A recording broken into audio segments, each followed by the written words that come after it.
There we go. Thank you. Thank you, Alyssa. Good morning, good afternoon, good evening. My name is Stephanie Austin. I am hailing here from Frisco, Texas as the Global Chamber Executive Director for Dallas-Fort Worth. We're so glad to have everyone here today. We're very excited for all that's going on and for people who are here from both near and far and across the globe. I would like to say, please make sure you use the chat area to put in your information, your details, who you are, introducing yourself, a way that we can connect with you, because as the meeting goes on, we get so caught up and so engulfed in what's going on in the interaction, we forget to just share with who we are in our chat information. And people are like, man, I forgot to post my information in there. So place your name, your LinkedIn, your contact, your website, whatever you want to do other than a thesis inside the chat area. And so I want to get started. We have a wonderful presenter today. I want to make sure people know this is not a meetup. This is a nearshoring presentation done by Nelson Oliveretta. Make sure I said his name correctly. And he will be talking about bringing the supply chain closer to home. So what I would like to say, tell you a little bit about Nelson. Nelson has been with Global Chamber for several years, and he has served as an executive director of Global Chamber of the Dallas area.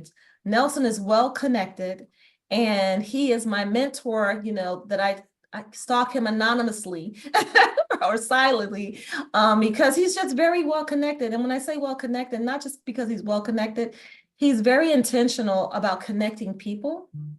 And he does it effortlessly. So that's one thing I want to share about Nelson from a personal note. On the second note, he has, and he had been telling me all this, he has 2 beautiful children. He's a great father, and he's always doing things with them, whether it's walking, whether it's just doing different engagements with them. And I love how he is as a father. Nelson has over 20 years of experience as an international business advisor and as a partner at Avantory Capital Partners.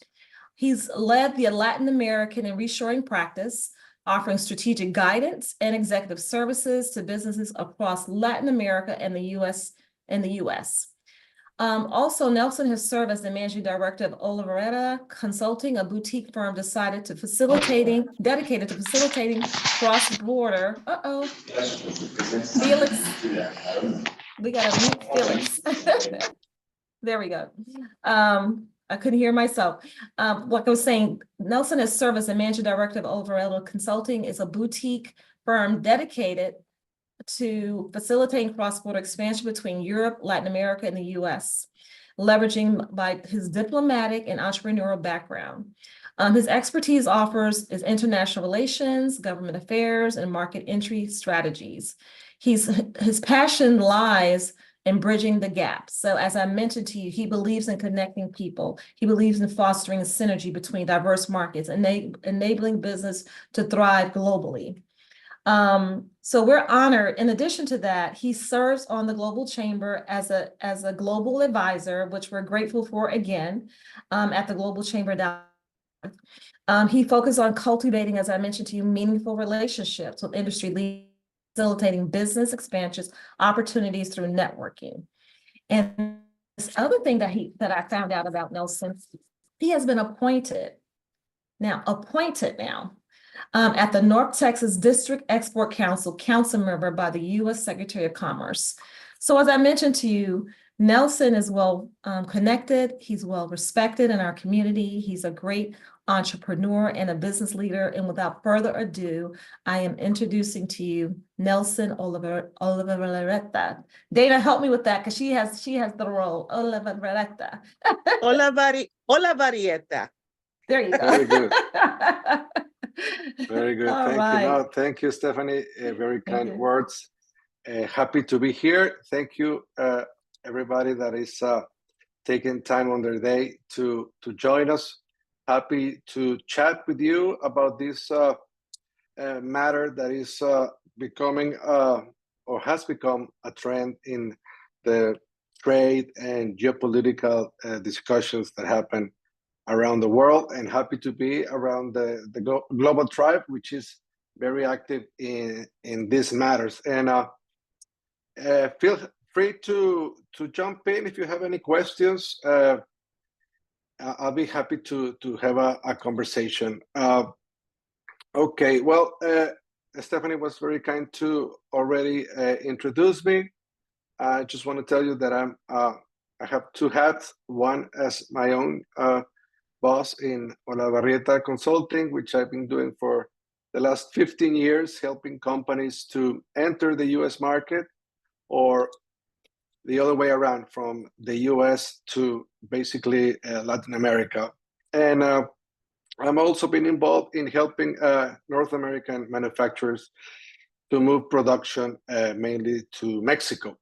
And I recently joined Adventory, which is a private equity and venture capital firm. We're based in San Francisco. I am based in the Dallas area. And with them, practically do the same, but because it's a big team of professionals and expertise consultants, we are able to manage larger products, larger services. Okay, so let's get into the matter.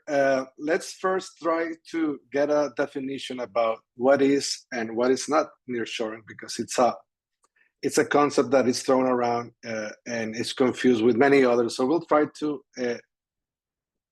specify what are we talking about when we're talking about nearshoring. Basically, it involves the relocation of business processes or services to a nearby country. And nearby is clearly in the near part of the concept nearshoring, right?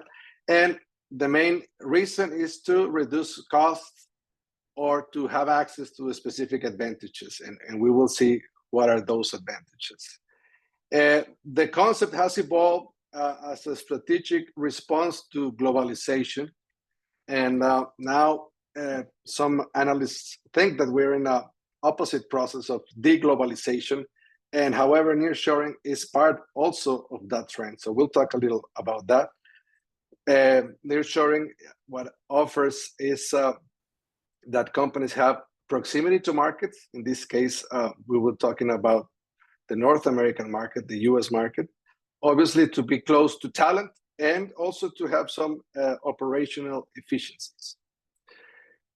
Okay, so what are these drivers of nearshoring? We're talking about cost and proximity to market. So pretty much for as long as we can remember, manufacturers have moved when they have had the chance to save on labor. And along the way, operational expenses that are on a better competition to the domestic ones have offered that option to manufacturers. Mainly, the car industry has been doing this for several decades, and in the last 4 or 5 decades, pretty much every sector of the manufacturing world has opened at least operations elsewhere, that being Asia or in America. So the driver of nearshoring is obviously this cost optimization, but also the proximity to markets. Why? Because as we have seen, and we will talk a little about that, when we have an emergency like we had during the pandemic, when it was pretty much impossible to move products from China or the South China Sea to North America, we had the option to have a manufacturer closer to home, closer to the US, and that reduced not only the cost, but the delivery and the response that the market needs in these times.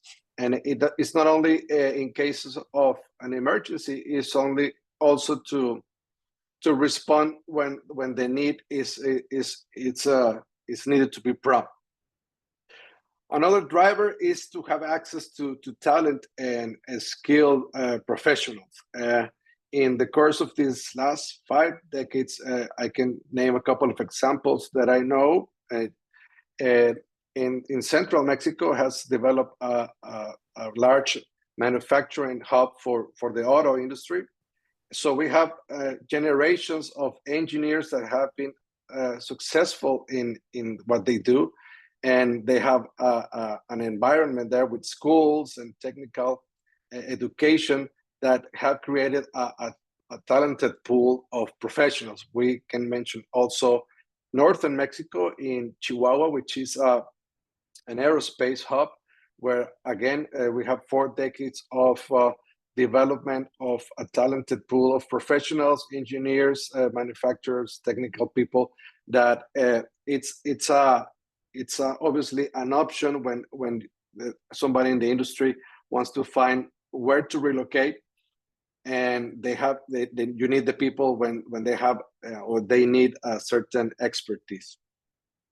Also, we're talking about the risk mitigation. We will touch about this geopolitical, logistical, and regulatory risks that are associated with offshore locations, and why are they happening. Here, there is a little comparison about what is offshoring and reshoring. Offshoring, obviously, it's the relocation out of in this case, the US.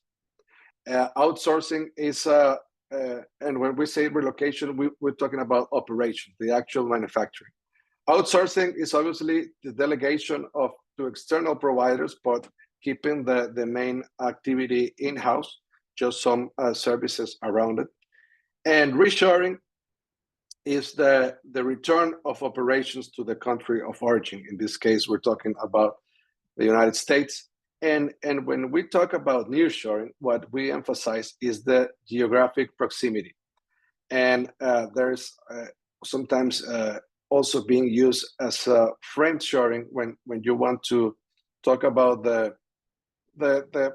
when the country, in this case, Mexico, Canada, are part of a neighborhood and of a region and of a free trade agreement that helps to facilitate this relocation of services closer to the US market. Okay, so some considerations why American manufacturers have or do this relocation of businesses, of operations back to or closer to home.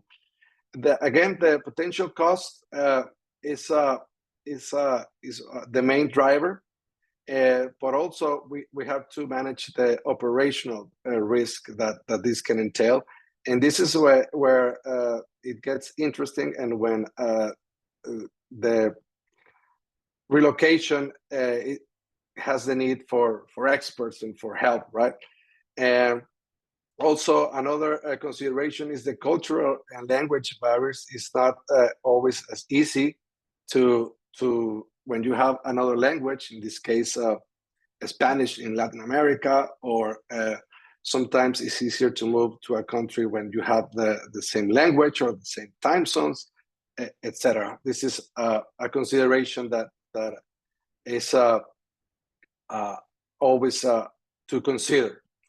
Obviously, the legal and regulatory considerations, it's when you or your company or manufacturer is going to a different jurisdiction, they have to navigate diverse legal frameworks and regulatory environments. And this is very important not to make a costly mistake. And when consultants, firms like us or like many that are in Mexico doing this can help you. Another consideration is obviously the impact on the supply chain. It doesn't matter if you move your operations, but if all the products that you need are not there. So you have to have the people, the talent, and everything that is involved in your supply chain. Also considering logistic cost and the time to move and to produce are part of the consideration. Okay, so let's talk about some factors that influence the decision to nearshore. I put first the criteria for partner selection because it's very important. nobody successfully is saying, I did it by myself, right? So you need a partner wherever you move. And that partner needs to have a good reputation, hopefully has done the job before. There is this cultural alignment, and they have the capabilities to be able to deliver what you're looking for. Certainly for that, you need a process of due diligence, right? That includes what you are planning to move. Your operation has the capacity to do that. It's always recommended to have a site visit to see if sometimes we have had examples when the plant or the place where they're going is fantastic, but there is no access. There's no road access that can deliver what they need. So obviously a site visit is recommended. Very important, and this is something that we help, is building the strategic relationships, right? So what partners are you going to have there? Are they going to work for you and with you? And obviously have an evaluation of their performance moving forward. Like we said, the main driver is the cost consideration. It's not only labor, but sometimes we have to put into the balance the taxes, the operational expenses. They are a thing to consider. The proximity to markets is also sorry.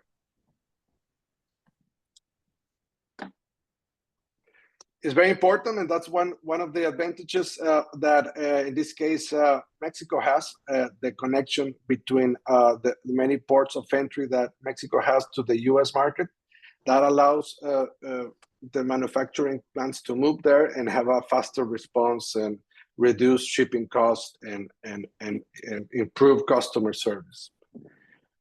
We mentioned the access to talent and also the risk mitigation, and we can talk about here about the geopolitical instability. One of the main drivers recently of the nearshoring trend is the possibility that there could be a disrupting event in the South China Sea, where if there is a war between China deciding to invade Taiwan and make it part of the main country.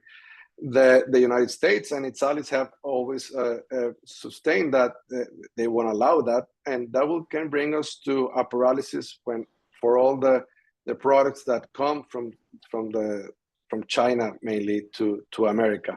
We saw it briefly in the pandemic when there were disruptions in the flow of the supply chains to the United States, and how that caused for some time inflation, for some time delays on obtaining products and services.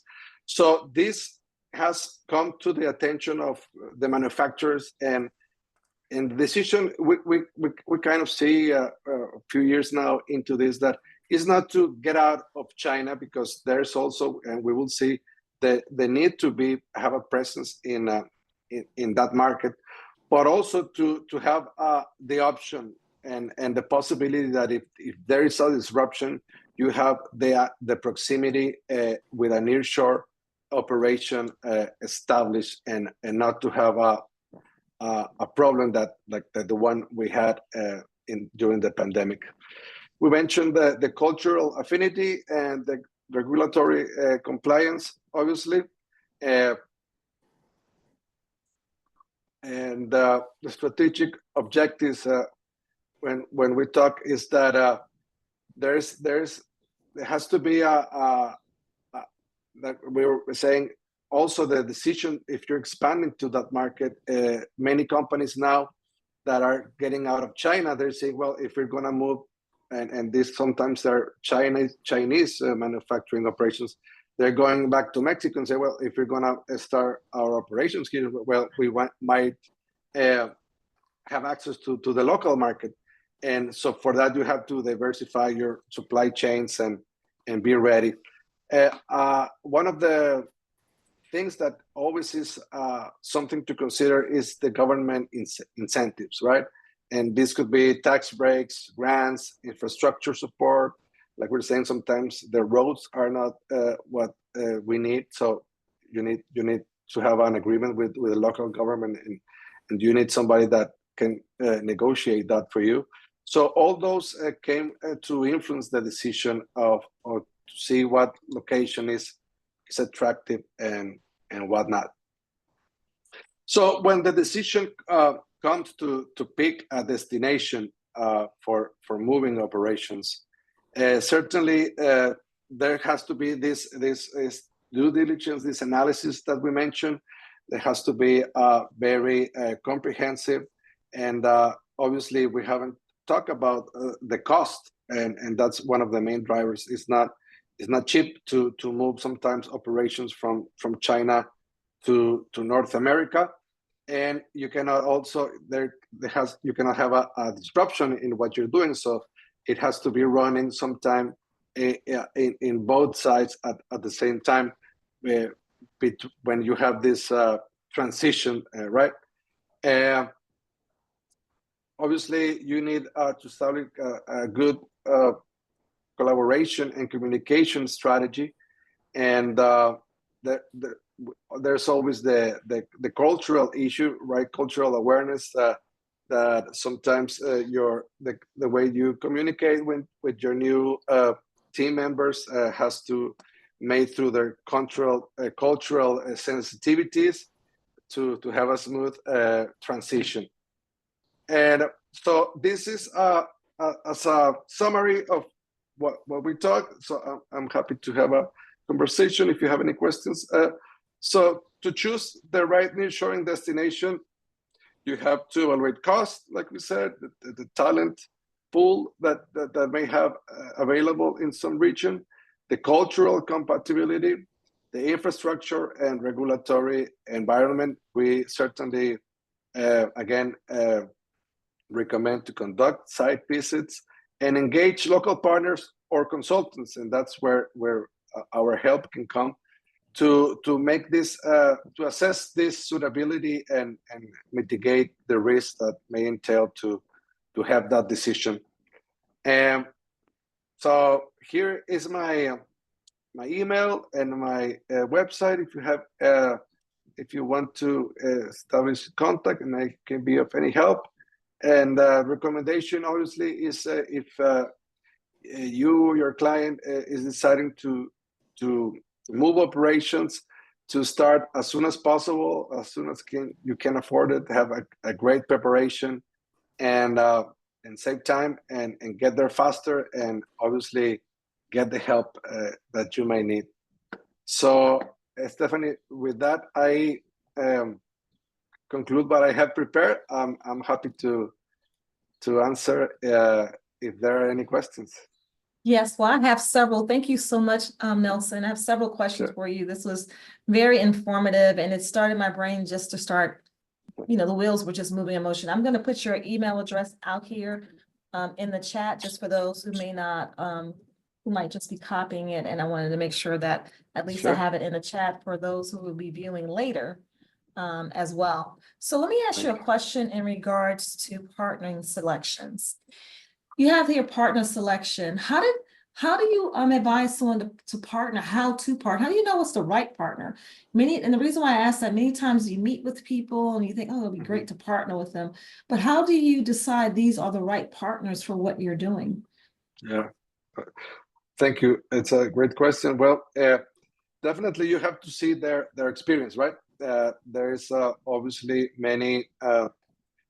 And it will depend on what you're looking for, certainly. So if you're in the aerospace and you need to move your company because it's part of the supply chain of a larger manufacturer, so you certainly need help in getting the support that of a local company that has done this in the past, hopefully. And they certainly can connect you easier and faster to what you need to do. There are companies in Mexico, for example, that have done this for decades, and they advertise and they claim that they can start your operations in 7 months. I'm sorry, in 7 weeks, when you decide to do it under one of the models of operations that is called the shelter, when basically they hire all the people, they have the plant running for you, and basically you need to have just some people that are supervising what it's going to be done there. So certainly very important, and that's a place where we can help to help you find the right partners that you need to be successful in your relocation of operations. Great, thank you. And for if anyone have questions, please raise your hand because I can ask him questions all day. This goes back, Nelson, to the due diligence that you mentioned with the partner selection, doing your due diligence. And the other thing that I really, I'm in agreement that you shared was building strategic relationships, right? Now, of course, I'm going to take a plug for Global Chamber. And to build these strategic relationships, you can always become a member of Global Chamber and network with people. We were in a meeting today that Ruby hosted today, and Comey was on, and Dana was on there. And it's just being involved, being in the right rooms with the right people, but you never know when that is, right? And so building those strategic relationships is important. So what happens when people don't build those relationships, Nelson? What if they're just trying to go at it on their own? I'm going to start this, I'm going to be this entrepreneur, or what happens when they don't build those relationships or partner up with people correctly? Yeah, well, definitely it can cost you a lot of headaches, and worse, it can cost you money, right, and time.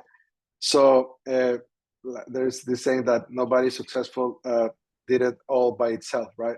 You need to have help, you need to have support, and not only sometimes with the people that work internally with your team, but when you're moving to a new market, you need to have a local support. Certainly, the Global Chamber is a great resource, and that's why we're here. That's what have us here together. And I know that the Global Chamber has members that are in this that are service providers into this type of services, and I'm talking about industrial parks, and I'm talking about people that are into the field, and part of our job is to connect you with them with the right people there. Absolutely. And as you mentioned, connecting with the right people, I failed to mention Yuka was also hosting this meeting today, and her, Ruby, and Comey is on there. And it's really key when you have your team there to support, but also to connect. And I just want to take a moment to recognize our board members that are here today. Nelson, as I mentioned to you, he's on our Global Chamber DFW Advisory Board. We have Jacob that was here today as well. And I think I have Dede that's here as also. So I'm very excited about that. So what questions do you all have? This is an opportunity for you to ask questions. We will be allowing people to introduce themselves. And then I want to make sure I say her name correctly. Yuka. Help me with someone. Help me to say it correctly. Or you can. Yuka. Yuka. Okay, Yuka. And Yuka will be presenting to us shortly as well. So what questions do you all have right now of Nelson? Or what information you would like to share to be added to what he shared? Yeah, I'm going to pick on... This is actually very, very timely. Thank you very much for this meetup and timely presentation about partnership, supply chain, nearshore globalization, because next week I'm going to be moderating a roundtable at Salón Internacional de Logística, which means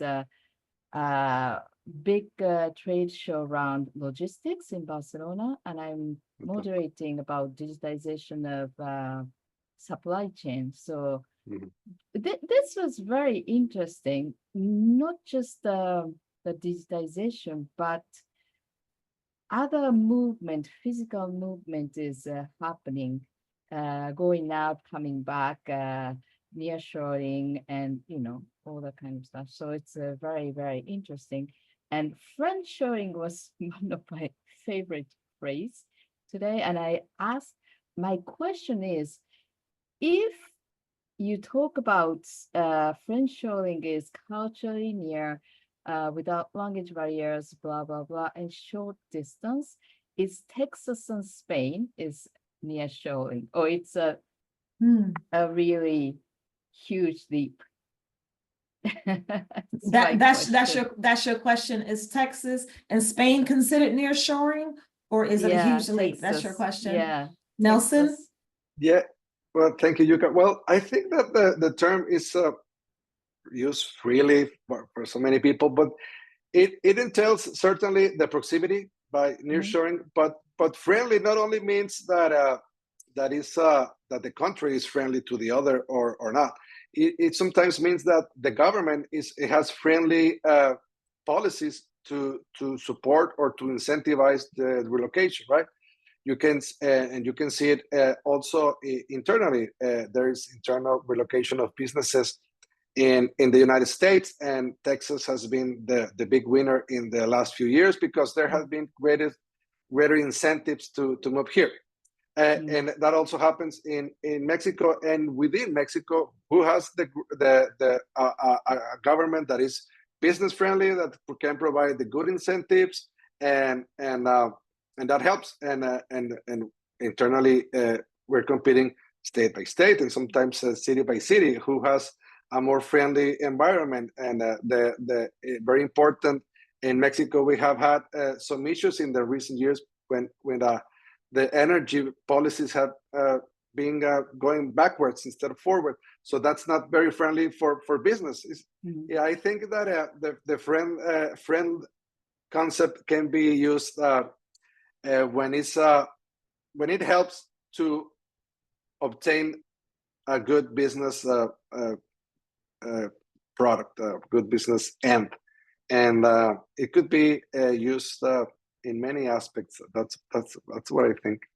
I hope I answer your question, Yuka. Yeah, thank you very much. And I don't want to dominate this table, but I have my guest here, Mariano de Juan from Spain. Hola, I hola, met Mariano. him.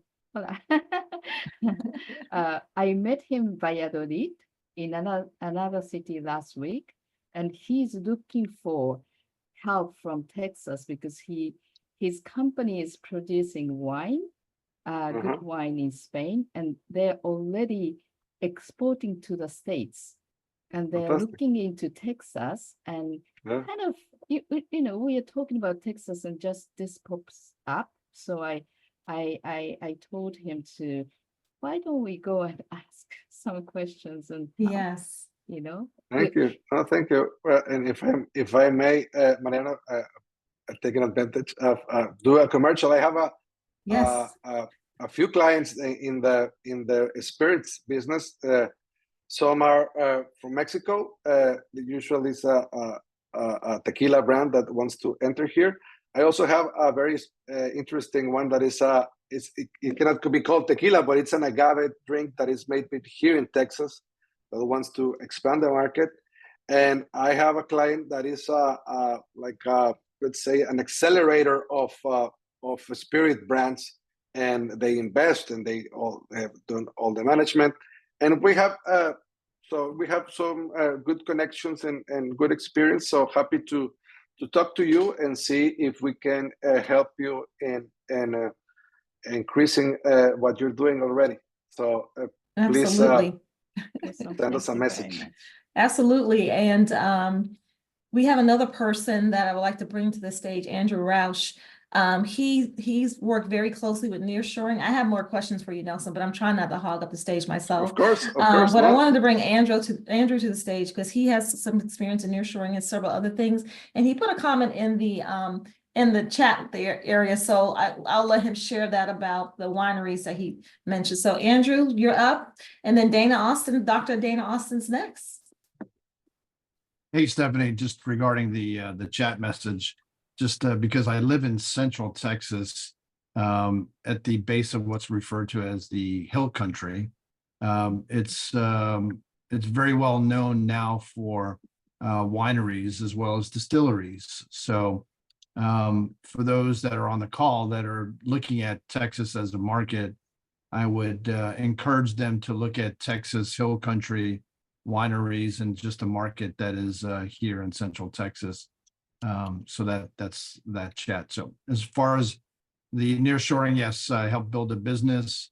We started with about 50 team members, grew it to about 500 in Guadalajara and Aguascalientes doing nearshore software engineering.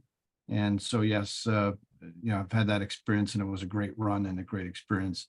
It was acquired by a Dallas-based company called Improving, still operational, still going strong.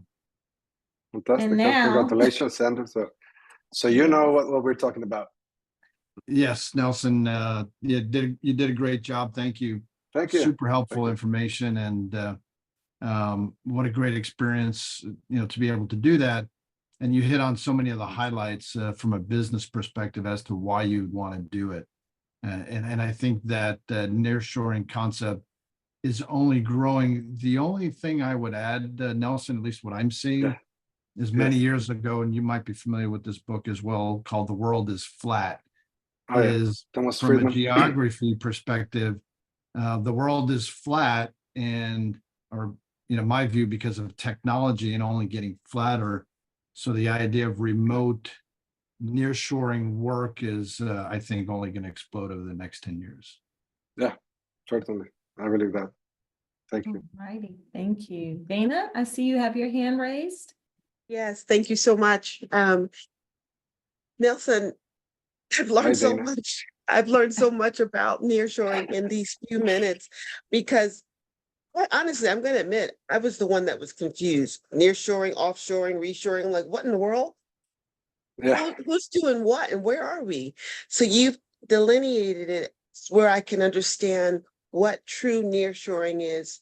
And what I see as the common thread with all of those that you shared is good relationships. And even the question that Stephanie raised about how do you find the right partner? So I'm making a statement and also an observation of the benefit of Global Chamber. And those of us who are in it, we know. Those who are listening for the first time or on for the first time, you may not know. But even in this room, right here, that nearshoring ability is so possible with everyone that's on this line that's a Globie. And I'm just going to pick on a few. Dornuki, she does language translation, her company, Yes. all right? She's in Ghana. But if you're nearshoring, you're going to have to, like you said, culture, the language, the social climate. Right there, there's one. And then yourself, of course. This is what you do, and Andrew, and then so many others. I know we have Terry Morrison has written a book, Kiss, Bow, or Shake. So really understanding the culture, would you say, is the most important aspect when considering nearshoring? That's my question, comment. Thank you, Dana. Yes, it's sometimes the deal breaker, right? I'm going to give you an example. Actually, it was a company from Barcelona that I helped a few years ago.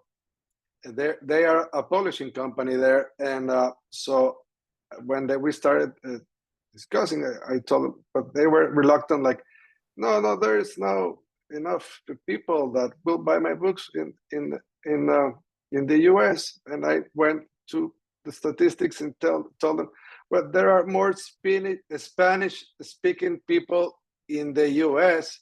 than there are people in Spain, for example. So that was like a first eye-opener. Okay, so there's a lot of people that speak Spanish.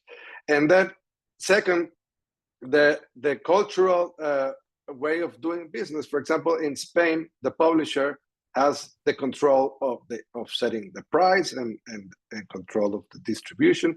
And in America, in the book industry, at least, the distributor has all the power. He's the one that tells you at what price you're going to sell your book and everything. So explaining that to the Catalan company, it was like, no, this is not possible. We're not doing that. This is not the way we work. So just trying to say, it may work because many others do it. We just need to change these paradigms and try to do it the way it's done here. And again, we went to find a good partner, a good distribution company that explained them how they work. And at the end, It doesn't matter who makes the discount or who sets the price at the end, the market. And eventually it all worked out. And that's an example of cultural differences in the way you do your business back home and the way it's done here.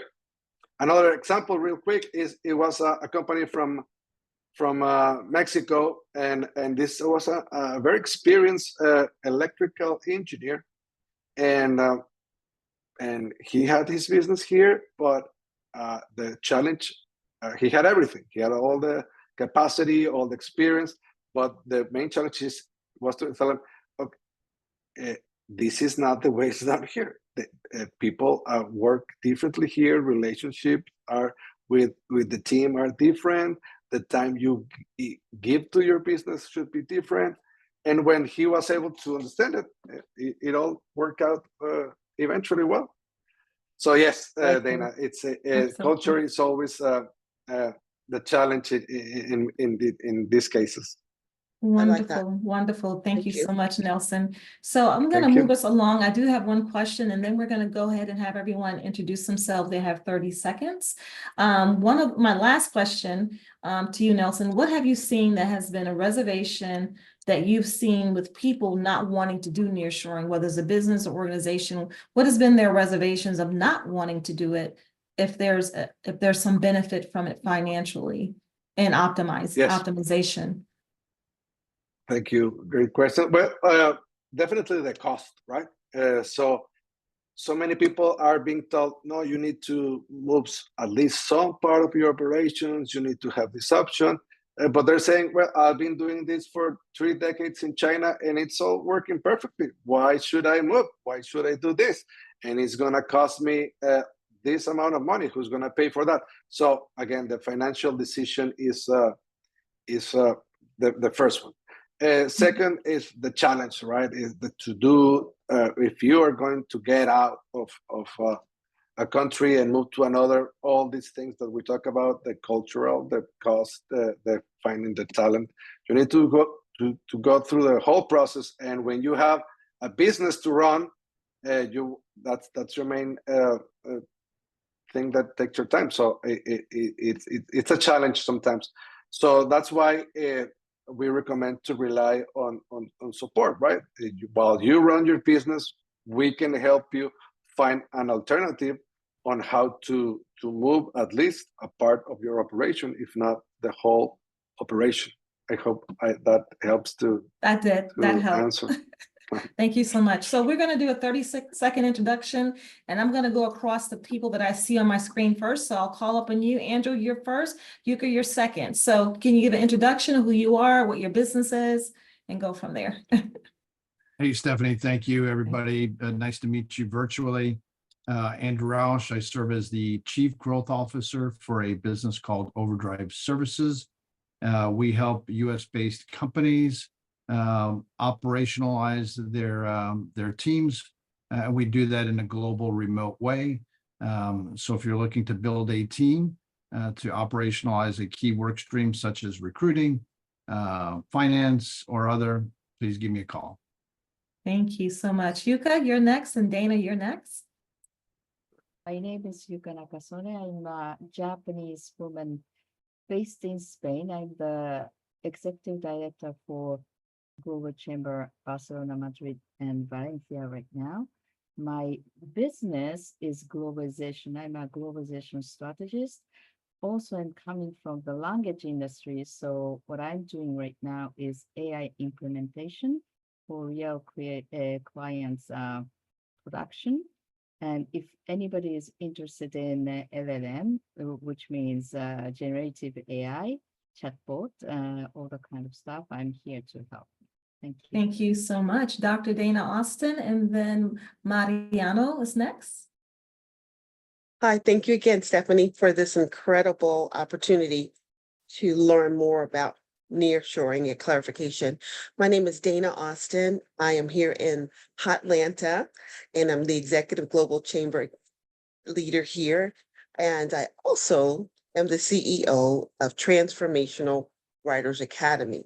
And I did not make a plug for Nelson to talk about books, but it opened up the category for me to let you know that we help business owners and others that like to write a book and do it in 90 days. So we host a 90 days to manuscript masterclass. We have a few openings for our next one starting within a month or so. And we want to help you leave a legacy, not just do a business, but write it, pass it on, do a blueprint. That's what I do. And I also host the Global Chamber Author Series. So but join us. We Thank meet you, Dana. once a month. Thank you so much, Dana. Mariano, you're up. Ruby, you're after Mariano. Hello everyone, this is Mariano de Juan from Bodegas de Alberto. Well, as my colleague said, we are wine producers in Spain, in the region of Rueda, especially white wines. And we are looking to expand our market, our business. So we will be happy to contact with anyone in the wine business, in wine field. Wonderful. Ruby, you're up next. And I mean, you're up now. Call me, you're next. Okay. Hello, everyone, and hola to our friends in Spain. I'm based in Accra, Ghana, and I'm in the business of helping companies looking to do business in Ghana. We cover other parts of Africa as well. And I double as the acting executive director for Global Chamber here in Accra as well. We meet every last Tuesday of the month. We just came off our meetup this afternoon. And so I'm so delighted to be here to contribute as well. So if you ever want to explore Ghana as a potential market for your products or services, then you do have somebody on the ground. Thank you. Thank you. Comey, you're up next. And Thierry, you're up next. And it looks like Tulu popped in because our picture came up. But Comey, you're up next, and then Thierry. Thierry. I'm Kwame Klu. I'm based in Accra, Ghana, and in the US, in the state of Delaware. Tax-free incorporation, by the way. Okay. What I do in Africa is between Africa and Ghana. I represent the bridge between Africa and the US. I have two hats. I wear two hats. The first hat is I provide business intelligence for US companies who want to operate in Africa. And secondly, we provide outsourcing support to companies across the globe who need back office and tech skills. We have a lot of those in Africa, so that's where I can help. My contact is in the chat box. Thank you, Stephanie. Thank you so much. Thierry, then Tulu. We'll have to make this 30 seconds because we do have another speaker to present for about 5 minutes. So if you guys can make it 30 seconds or less, that would be great. Thierry? Oh, I'm going to speak very fast. Hello, I'm Kevin Lavigne. I'm one of the two global advisors for the state of Utah. Basically, we are a shaman from Utah Technology and me, Eternal International Incorporated. We go 2 points of contact to bring your products, companies in the central Rocky Mountains areas. I'm an entrepreneur also working in food, wine. We have a lot of wine in the business here in Park City. The outdoor resort, the best place to do your holidays in the United States. I'm also a tourist guide, speaking French for the Quebec market. I work in the cinema media, Winningson.com, social media. I help greet all the French speakers doing movies here in the state of Utah with Sundance Institute. I'm also a mentor for French-speaking refugees from Africa in Haiti. Voilà, in a nutshell. All right. Thank you so much. Tulu, you're up, and Danuki, you're next after Tulu. We can't hear you, Tulu. You're talking, you're not on mute, but it's distorted. You want to say something now? Yes, distorted. We'll come back to you while you work on it. Danuki, you're up. Okay, Danuki's not there. Eduardo, can you go? Hello. Oh, well, there she goes. Hey, Danuki. Okay. Hello, everyone. Hello. Hello, my name is John Glo, and I'm the Managing Director and Co-founder of Casa de Lengua Limited. So we're a comprehensive language service provider, and we specialize in translation, interpretation, language training, voiceover production, subtitling, and transcription. We help businesses to bridge their language barriers and enhance global communication.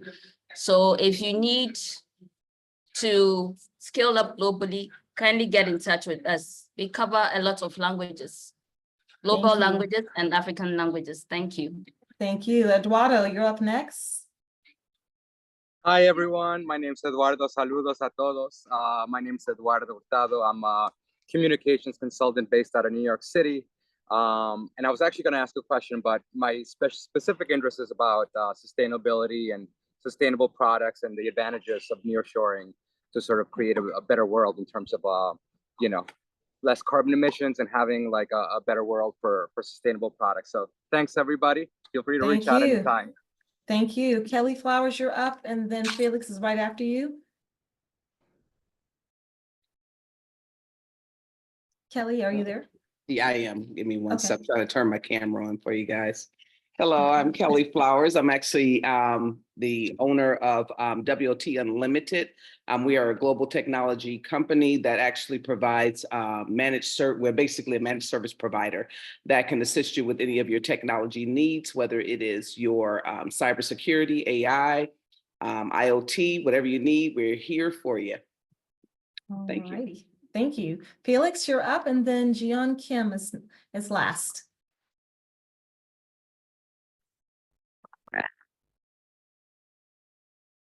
Felix, did we lose you? We lost Felix. Okay. Jeon Kim. Well, Felix, Felix, I see you're there, but you didn't come off mute if you're saying anything. And Tulu, you're still having problems with your communication. Can't hear you. Jeon. All right. Yes. Okay, you're up. Yeah. We can't hear you either. Oh, can you hear me? Yeah, we can hear you now. You have 30 seconds. Time's ticking. Yeah, it was very interesting. Thank you for your information. Thank you. All righty. So what we're going to do, we're going to move right on. We're going to go to Yuka. Yuka, you have your 3 minutes. And then after that, I'm going to bring Cesar to the call. We will be ending on time. So it's 12:55, Yuka. We'll have to pause you at 12:58. So would you like to go ahead and make your presentation? Oh, thank you very much. But my presentation was present Mariano, so it's already done. Well, there you go. Yeah. So thank you very much. Okay. And you, Cesar, you have more time to do. And I guess Mariano had lots of good information. Yes. And I hope he's going to join us soon. Yes. And we can work together. Thank you very, very much. That would be great. Cesar, are you there? Or Doug, who's there behind door number 4? Says Global Chamber. It's either Doug or Cesar. So while he's coming unmuted, whether it's Doug or Cesar, the value of being a member of Global Chamber goes deep and wide. I would say, based on something Nelson said, well, building strategic relationships doesn't just start like in one meeting. It's an ongoing thing, an ongoing relationship, being present and showing up. I have a sister of mine, you guys may know her, Dr. Dana Austin. She's always saying, show up. Be there, be ready, be prepared, and show up. And showing up is not just sitting there in the room, showing up is engaging. And so being part of Global Chamber has been very beneficial. You build relationships, you build connections, and also as a referral base. And when people see that you're in the room with them and hear what you do, they're able to do referrals based on what you've shared that you do in your organization. So that's my plug for being a member of Global Chamber, the benefits of it. You say, what are the cons? There aren't any cons. The cons that I can say that I've seen, my cons have been when I don't show up to the meetings that we have on Globinar, then I don't get anything out of it. But if you show up and you contribute, that's where you benefit of being a Global Tribe member. So I'm not sure if Doug or Cesar is not there, but does anyone else have any questions before we sign off? One last question I can have for Nelson. I know he has to jump off. government incentive, tax breaks and grants. Does that go both ways? Does a business get the tax break because they're a US business? Or if the company's in another country, do they receive the tax breaks? How does the tax breaks work? Usually it's an incentive from the place where the business is going to relocate, and it's used by governments to attract pretty much employment to the region. That's how it works. All right. Well, thank you everyone for joining. I really appreciate all the engagement. Nelson, thank you so much. We truly appreciate you as a presenter.